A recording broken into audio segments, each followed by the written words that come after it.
Christelle en pleine session de décollage de papier peint et de cahiers photo abîmés. Mais regardez ce qu'on a trouvé en décollant le papier peint. On dirait un imprimé en pièces, en forme des pièces. Alors on va recréer des moulures à nouveau. On posera des simèzes à cet endroit-là. Soubassement peint en blanche, je suppose. Et puis Christelle a déjà attaqué la peinture des portes. Le couloir est presque totalement détapissé. Et on a positionné une simèze en attente. Alors elles sont un petit peu plus bas normalement. Donc moi j'en ai profité pour peindre la verrière là-haut là. Et franchement elle ressort beaucoup plus. C'est super joli. Et Christelle continue la sous-couche, elle, sur les pleins. Les portes, voilà, ça commence à ressembler à quelque chose. Et là on va pas tarder à s'arrêter. On continuera demain. On attaque le dégagement ici au premier étage du couloir. On va mouler partout, donc là on a installé une simèze ici. Et on va faire des encadrements sur les murs, donc faire les tracés, coller toutes les moulures pour avoir des rendus un peu comme ça. Voilà. Bon, toujours au premier étage, opération calpinage, ça y est, c'est terminé. On voit les traits là. Voilà. Et maintenant on va descendre à l'atelier, on va faire les débits sur les moulures pour pas avoir à modifier l'angle de coupe toutes les 2 minutes.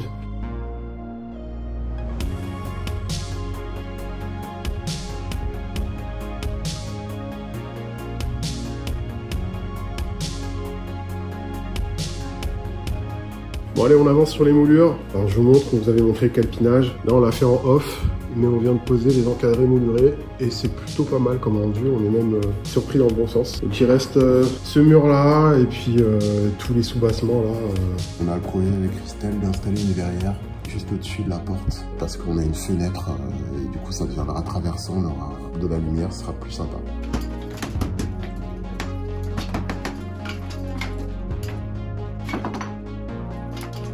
On avance toujours sur le couloir au premier étage. Donc j'ai dû décoller les baguettes pour pouvoir passer mes câbles électriques. On va faire une saignée. Truc de fou, j'ai collé ça avec du Texet. Le Texet est resté collé, c'est carrément le plâtre qui est parti. Là j'ai pas de rainureuse.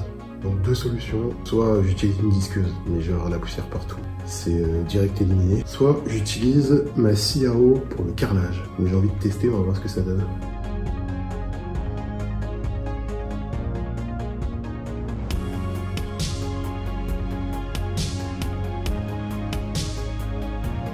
Bon bah mon petit chantier là ça a bien marché avec la scie à carrelage. Ça a quand même refroidi un petit peu la lame mais ça fait un petit peu moins de poussière que la mine, même si il y en a pas mal.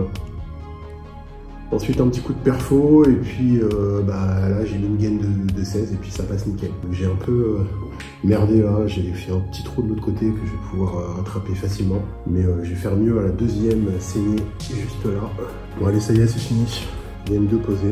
Demain, je collerai tout ça, je ferai du plâtre et puis ensuite on fera les enduits. On est content parce que c'est des trucs bien chiants à faire ça.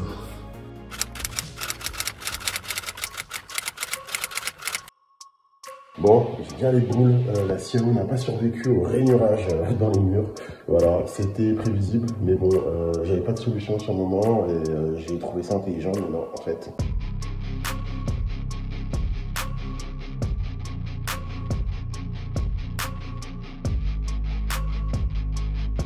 Bon alors, ouais.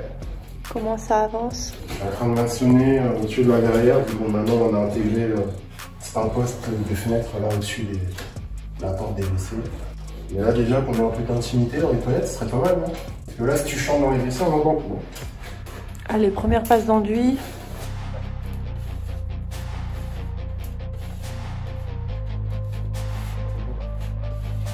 Ça y est, c'est maçonné et là on vient de faire une passe d'enduit. Donc on attend que ça sèche et qu'on fera une deuxième passe. On pourra enfin reposer la moulure là et là. Et pour rappel, on a prévu de distribuer tout l'étage via ce couloir parce qu'il est un peu central. On va dispatcher toutes nos gaines électriques. On rabaissera le plafond de 10 cm.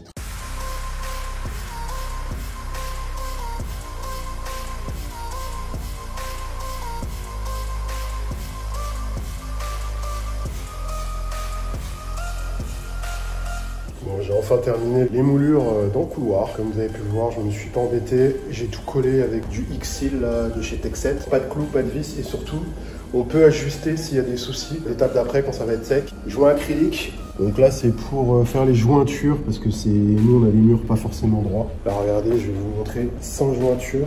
Vous avez ces vilains jours là qui sont pas du tout esthétiques et puis qui sont des nids à poussière. Là, ici, par exemple, j'ai fait les joints. Et après, quand on peint, on voit plus rien. Et comme ça, on a un super rendu. Là aussi, regardez.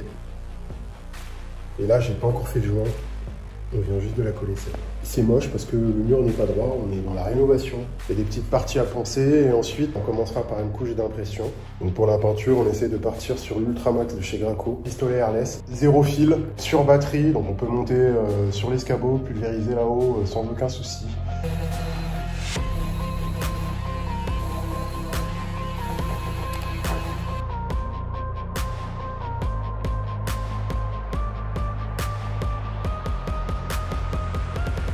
Bon, j'ai fini de poncer mes rainures et tous mes murs. Donc il me reste plus qu'à terminer les cimences, les moulures. Je me fais au multi-tool parce que comme il a la tête qui pivote, c'est beaucoup plus facile.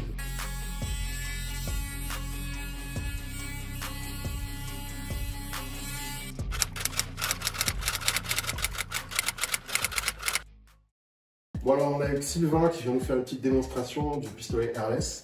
Et du coup, il nous donne une super astuce pour savoir si la peinture qu'on va utiliser est bien diluée ou pas. Et oui, j'ai une louche. Oui, j'ai une louche, on va vous expliquer pourquoi. L'élément essentiel. Alors, le taux de dilution, c'est les fameux 10 à 13% de dilution en eau. Et ici, avec cette astuce-là, on trace un 8, vous voyez, je plonge la baguette dans la peinture, j'ai un filament de peinture, je trace mon 8. Si mon 8 il reste encore en surface et je vois mon 8 dessiné, c'est qu'il manque de la dilution pour travailler en mécanisation. Là, je vois que mon 8, je le trace et il se fond automatiquement dans la peinture. Je suis à dilution parfaite pour travailler. Super. En mécanisation. Avant de commencer à mettre en peinture, toujours vérifier quand même un petit peu les dilutions des peintures. Donc là, on l'a bien mélangé. Et de vérifier donc, ce système avec le 8. On va venir faire à la méthode des carrossiers. Pas simplement verser. Alors en règle générale, avec un litre de peinture, en mécanisation, on est autour de 6-7 mètres carrés au litre. Ça, c'est un porte-buse. Les buses, c'est un peu comme les perceuses. Donc il y a des forêts pour percer des bétons, pour percer du bois. Les buses, c'est pareil. C'est-à-dire qu'il y a des buses pour faire de la peinture de finition, il y a des buses pour faire des peintures de préparation. Donc il y a une graduation au niveau des buses. D'accord, je ne sais pas si vous voyez ici. 514. FFLP qui veut dire finition fine, lente pression. 514, ça va être la graduation de la buse. C'est-à-dire que le premier chiffre, ça va me permettre d'avoir un angle et aussi une largeur de jet. Pour avoir un angle, je vais prendre toujours le premier chiffre et je vais le multiplier par 10. 5 x 10, 50 degrés. Et pour savoir la largeur de jet, je prends le premier chiffre et je vais venir le multiplier par 5. 5 x 5, 25 cm. Les deux derniers chiffres, donc, ce sont des millièmes de pouce. C'est l'ouverture de ma buse. Donc ici, la buse a cette forme. Donc elle part en pointe, ça va être ici le côté du jet peinture. Et ici, si on applique et ça vient boucher, ça me permet de déboucher ma buse sur un bout de plastique ou dans un seau à part pour déboucher ma buse et ensuite je la remets dans le sens de la pulvérisation. Plus je vais déposer de la peinture épaisse, plus je vais diminuer en chiffre. C'est bon, je vais appliquer de la peinture beaucoup plus fine. Ça, c'est le porte-buse. Donc le porte-buse, c'est ce qui va venir permettre de clipper ma buse dans le sens de la pulvérisation et dans le sens du débouchage. Et avec la buse, vous pouvez retirer le joint. Vous prenez la pointe de la buse, on appuie, je clip, j'ai retiré mon joint. Et quand je veux remettre mon joint, je reprends toujours la buse, et ici j'ai une empreinte, et même il y a ici les écriteaux de la buse. Parce que des fois en peinture, on n'arrive plus à lire, on peut retrouver ici les inscriptions. Donc je vais venir mettre mon joint dans mon porte-buse, je vais le positionner à la verticale, je viens clipper, mon joint il est mis, et voilà. Airless qui est sans air, c'est-à-dire que faut que ce soit bien fermé hermétiquement. S'il y a un passage d'air, forcément la machine ça va pas fonctionner. Je positionne, voilà, j'ai clippé, j'ai mis mon volet. Ensuite, je vais venir mettre ma vanne vers le bas, ou ce qu'on appelle un circuit fermé, c'est-à-dire que quand je vais actionner au niveau du mécanisme, il n'y a rien qui va sortir. Par contre, quand je vais venir mettre ici, là, ça va partir dans le sens de la pulvérisation. Ensuite, je vais ouvrir le petit chapeau pour faire mon vide d'air. Donc, je vais simplement écraser la poche. J'ai la peinture qui arrive au ras. Alors, je sais pas si tu vois, il y a la peinture qui déborde. Oui, je le vois. Je referme. Pour amorcer, on appuie, c'est ça. Okay. J'appuie ici. Maintenant, je vais le mettre en position de pistolet, c'est-à-dire que quand je vais appuyer, forcément, ça va sortir. Ouais. On va toujours vérifier la pression. Ici, j'ai un variateur de pression de 1 à 2, à 3 jusqu'à 10. À 1, vous allez voir, un G. Wow. Où on entend la machine, elle a un petit peu de mal. D'accord. Donc automatiquement, je vais venir augmenter. Donc là, je vais venir le mettre à 3. Le point important, c'est de vérifier aux extrémités. Il faut que ce soit complètement flouté. Si vous avez des traits de peinture ici, c'est qu'il manque de la pression, justement pour bien atomiser le produit. D'accord, on ne voit pas en fait deux traits blancs de chaque côté. Voilà, il ne faut pas qu'il y ait deux boudins de chaque côté, aux extrémités. Il faut vraiment que ce soit flotté. Donc là, on va augmenter un tout petit peu. Ça ne sert à rien de le mettre à 10, parce que sinon, on va faire énormément de brouillard de peinture. Et toute la peinture qui est au sol, c'est de la peinture qui n'est pas sur le bout. Ok. Ouais. Un petit peu. Hop. Et voilà.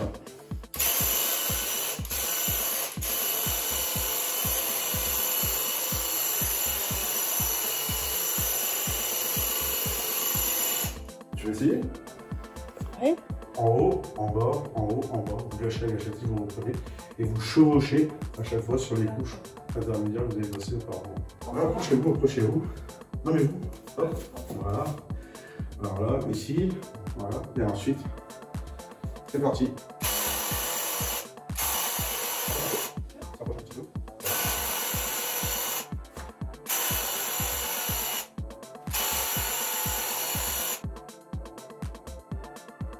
Donc on va venir toujours ici dégager au niveau des moulures. C'est-à-dire que je vais venir. Là, on passe toujours une première passe, d'accord? Il ne faut pas chercher à avoir quelque chose de très blanc, car ça reste un primaire. Donc c'est un fixateur, ça permet d'accrocher, de bloquer le fond, justement pour permettre de voir les irrégularités sur le support. Mais en couche de finition, quand je vais venir peindre comme ceci, je vais faire l'intégralité de ma pièce et une fois que j'aurai terminé, je vérifie mon support, c'est sec au toucher. Là, je vais venir redoubler, mais en croisé. Si je commence comme ceci en première passe, première couche de peinture, en deuxième couche de peinture, je vais travailler en croisé. Là, du coup, je vois toutes mes irrégularités, tous les soucis. Quand je vais les régler, du coup, il faudra que je refasse une impression. Idéalement, c'est mieux de remettre une couche d'impression. Ça va éviter, on va dire, des embûts. C'est-à-dire que vous avez mis votre impression, vous avez fait des raccords d'enduit. Si par-dessus votre peinture de finition c'est un satiné ou un velours, en séchant, on va revoir les traces d'enduit. C'est-à-dire qu'un satiné c'est un demi-brillant, et là où il y a tous vos enduits que vous avez fait en amont, ils vont ressortir et ça va faire des mats. Donc ça va être horrible. Donc on repasse intégralement une couche d'impression. Comme ça, en première passe de votre satin, il n'y a pas besoin de voir les embûts, vous allez vraiment avoir une couche uniforme sur les supports. Donc en nettoyage, on est sur une peinture acrylique, donc à l'eau. Il faut compter 3 godets en moyenne, 3 godets d'eau, ce qui va permettre de nettoyer complètement la machine. Alors ça, c'est, on va dire, le point très important. Et si c'est pas entretenu correctement, si c'est pas nettoyé correctement, forcément la peinture va sécher et vous allez proposer des pannes. La machine pleine de peinture, on va simplement mettre la vanne en décompression. Je vais retourner mon pistolet à l'envers et ça me permet de faire un circuit fermé. Et ensuite, une fois que j'ai fait mon circuit fermé, je vais revenir mettre en position pistolet, ma buse dans le sens du débouchage. Je retourne mon pistolet.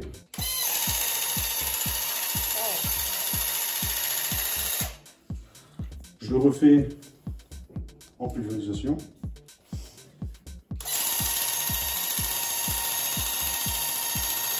On fait les deux, d'accord. On fait les deux. Donc là, vous avez nettoyé donc, la pompe, la buse. Et quand on a de l'eau claire, comme ceci, le pistolet il est nettoyé correctement. Et après, si vous êtes un moment sans vous en servir, c'est de mettre le liquide dans le liquide de stockage d'entretien. Et quand vous faites de la peinture solvantée, donc de bien nettoyer avec du solvant type des sulfites, diluant synthétique, toutes ces choses-là. Une fois que vous l'avez bien rincé, vous avez votre essence qui est aussi claire, de bien le rincer en eau. Parce que ça reste des essences donc à base d'ammoniac. À l'intérieur, c'est des joints qui sont constitués en plastique et ça va les fondre. Je remplis mon godet de solvant. Okay. Je le fais exactement la même procédure qu'en eau. Une fois que j'ai mon solvant qui est bien clair, je vais venir mettre de l'eau. On fait un godet avec du solvant pour tout nettoyer. Je dirais 2 godets. 2 godets avec du solvant et le dernier godet avec de l'eau. 2 godets, le dernier godet avec de l'eau.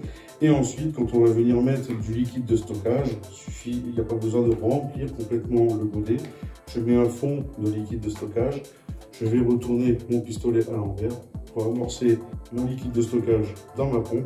Et ensuite, je suis tranquille. Si vous ne faites pas ces étapes-là, vous pouvez faire une application au pistolet et dans 3 semaines, votre pistolet ne fonctionne plus. C'est comme une voiture.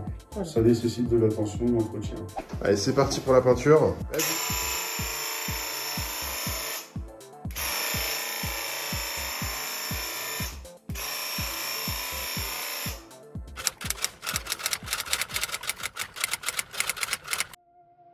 Bon, et ben on est le lendemain du chantier.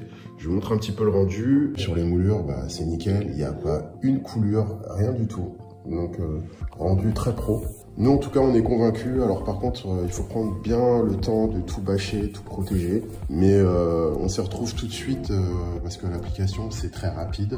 C'est sans effort. C'est vraiment... Il n'y a aucune fatigue. On utilise moins de peinture. Ça coûte moins cher. Et surtout, si vous avez des enfants, des animaux, la peinture était sèche au toucher en moins de 10 minutes. On peut passer les 2 couches tout de suite.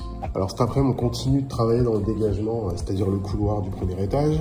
Et là, maintenant, en ayant mis la couche d'impression, la sous-couche, on voit tous les défauts apparents sur le mur. Donc typiquement ce genre de défaut, donc il y a un petit peu de trou, il y a un petit peu de tout. Donc là l'idée c'est qu'on va pas s'embêter, nous on prend de l'enduit de lissage, celui-là il est super puisqu'il est 2 en 1, il bouche et glisse. Comme ça je rattrape tout. Une fois que ce sera poncé, on pourra refaire une couche d'impression et seulement à ce moment-là tout mettre en peinture. Le petit tips, on a déjà placé nos appliques. Là d'ailleurs il nous reste à mettre des cadres que je pose. Comme ça tous les trous sont déjà faits, il n'y aura plus qu'à les placer sans abîmer la peinture toute fraîche quoi. Bon, il est 21 h et je suis dans le couloir du premier étage. Je suis en train de poncer, sauf que bah, les plafonds, ils font 3,70 m de haut. Et pour poncer avec la ponceuse raccordée à l'aspirateur pour pas avoir trop de poussière, bah, c'est trop court. Donc regardez la technique. Et on a suspendu l'aspirateur à l'échelle et comme ça, bah, j'ai assez de marge pour pouvoir poncer jusqu'en haut. De retour sur le palier du premier étage, on a fait toute notre journée et regardez un petit peu. On attend que l'interrupteur est magique. On a la lumière. Et du coup, on a fait un va-et-vient et on a un interrupteur aussi de l'autre côté. Bon, allez, on a fini de bâcher pour le couloir. On va remplir le pistolet à peinture. Et bah, normalement, on va pouvoir passer les 2 couches d'affilée. Dans 2 heures, si tout va bien, on aura terminé. Allez, à toutes. Donc là, on va pulvériser en utilisant l'Ultramax, le pistolet à peinture. On est parti sur cette peinture-là, donc c'est peinture la française. Mat profond, nous, on adore. Biosourcée, et en plus, elle est fabriquée à 40 km de chez nous. Donc nous, ça nous plaît. Le pistolet à peinture est juste là. Là, c'est les godets. Là, c'est une perceuse que j'utilise comme malaxeur. Un seau d'eau pour pouvoir rincer mon malaxeur directement. Ma peinture et une louche pour pouvoir tester, vu que Sylvain de chez Graco était venu nous expliquer un petit peu comment diluer la peinture, bah, on va tester sa technique. Bon alors, quand je fais la peinture, j'arrête les gants parce que là, je vais m'en mettre partout et je vais plus dégueulasser qu'autre chose. J'irai me rincer les mains dans le seau d'eau si jamais j'ai besoin.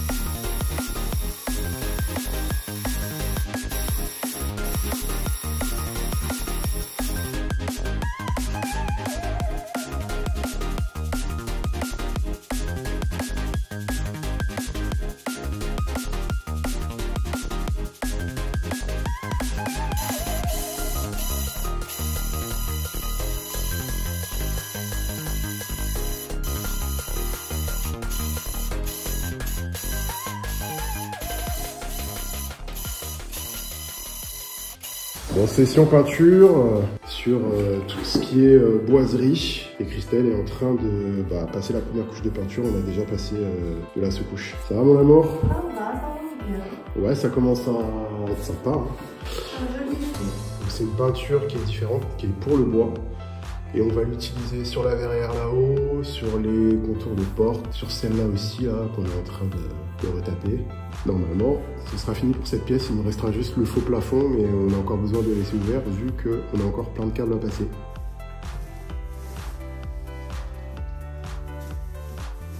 Christelle est en train de peindre le haut du mur avec la sous-couche. Je pense que ça va tout changer là.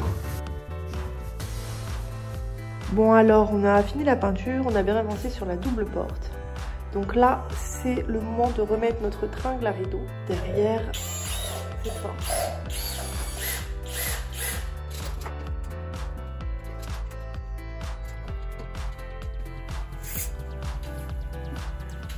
Bon, et ben c'est fini pour cette vidéo, on espère que ça vous plaît. Et puis, entre temps, je sais que Graco ont sorti leur nouveau pistolet, le Quick Shot. C'est le remplaçant de l'Ultramax. On l'a essayé sur un salon et c'est juste de la folie. Il n'y a plus besoin de faire de vide d'air, donc c'est encore plus facile. Le godet s'accroche à la ceinture, le pistolet moins lourd et il y a une gâchette électronique, je crois, pour avoir un débit encore plus précis. N'oubliez pas que l'Ultramax, c'est un pistolet de retouche, c'est pas un pistolet qui est fait pour faire toute une maison. Par contre, le fait qu'il y ait un nouveau modèle, ça veut dire que l'Ultramax, lui, sera moins cher.